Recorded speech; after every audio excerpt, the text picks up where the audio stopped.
what I wanted to ask you, what was it like giving evidence, and how did you come to do the work? So, I mean, obviously I've been doing work on grand corruption in South Africa for, a very long time, did a lot of work on the arms deal and worked with my colleague Andrew Feinstein for a long time. And in 2018, we were approached with two things. One was the GIBS leaks. And the second thing was a set of transactions, like a leaked set of transactions from HSBC looking at the 1064 locomotive deal. And at the time, we had this idea of, well, what can we do with this information? Can we conceive of a legal strategy where we could sue the enablers of state capture? And basically, after doing a lot of research, I was told by multiple lawyers that it's not a goer for you guys. But we realized at the end of that process that we had this just mountain of new information.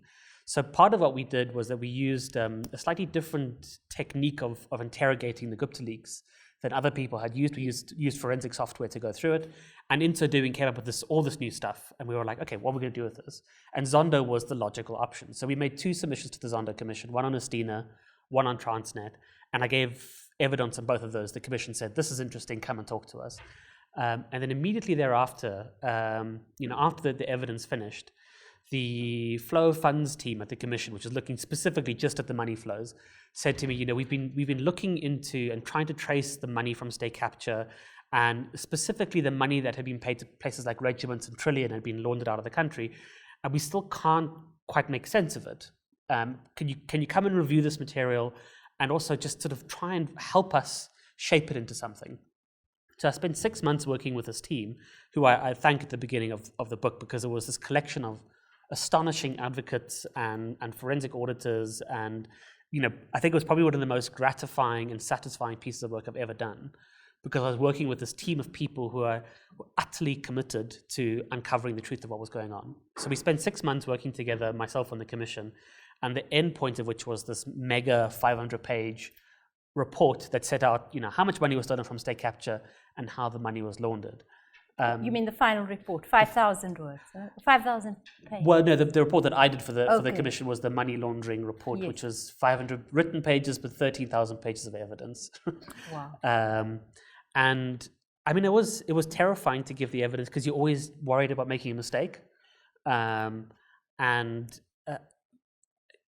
think I had a slight degree of trauma going into the Zondo Commission, because back in my late 20s and early 30s, I'd been through the Sariti Commission of Inquiry, where it was an extremely hostile environment, where the judge made it very clear that I was an enemy, that I was to be shut down, that I wasn't supposed to be listened to, and all these obstacles were put in place of our participation.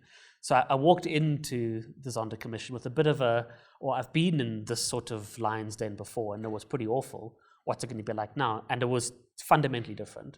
And as the evidence went on and the days went on, I felt like I became more accustomed to it, and I think I enjoyed it a bit more and found it really satisfying. Was it cathartic? Because that's how it was for me. Is it, there's our money, I understand.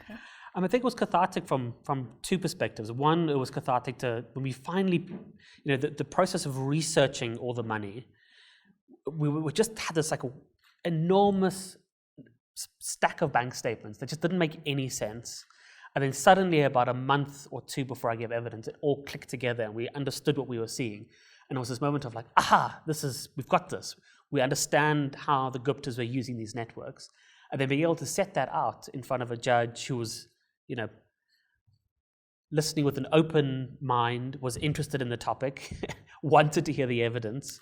It was quite cathartic. I felt like in that process, I sort of dealt with the demons of the Sariti era. Was there a good response? And there was a great response. We got a lot of feedback, on Twitter and online. I think what actually got the best response was that I did a series of 5 articles after I gave evidence, like an explainer series in the Maverick, and that got shared just hugely, went really quite big.